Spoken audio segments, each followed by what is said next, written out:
Cupcake. I've got my paper going up and down. It's nice and tall, so we have lots of vertical room. We'll start at the bottom with a trapezoid shape. It's not quite touching the bottom, it's a little bit above. And remember, even though my paper looks like it's side to side right now because I'm zoomed in, it's really nice and tall, so we have lots of room. Trapezoid is a shape that looks like two diagonal lines that point to each other, connected at the bottom and connected up here. To turn our trapezoid into a cupcake wrapper, we're going to add diagonal lines that sort of change direction as they go across. So it'll look like this.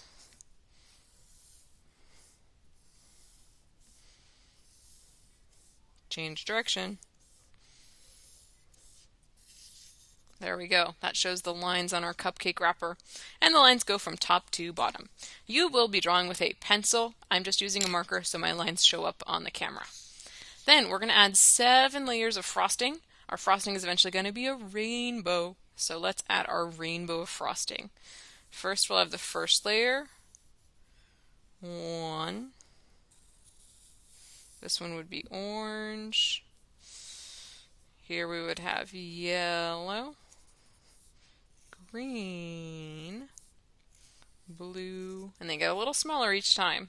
The last one I'm going to make a fun shape, kind of like a wave. This one's going to be eventually purple. If you want, you could even add a cherry for a decoration. I think I'm going to add a cherry over here. So a little circle and a little stem.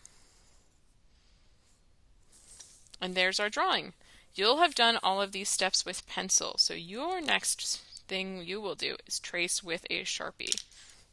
When you're tracing with your Sharpie, what you want to make sure you're doing is drawing on top. So whether your Sharpie is black or blue, we'll trace by drawing on top.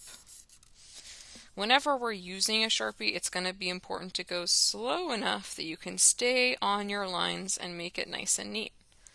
I went a little too fast right there and my lines didn't match.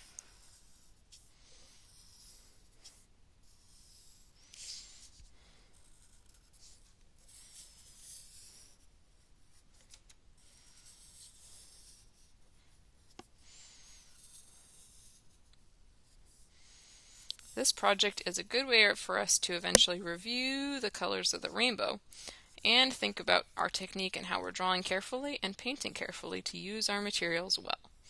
Thinking of keeping our materials nice and using our materials well, when I'm done with my Sharpie, what I want to do is I want to close the cap. However, if I have it like this, is it closed?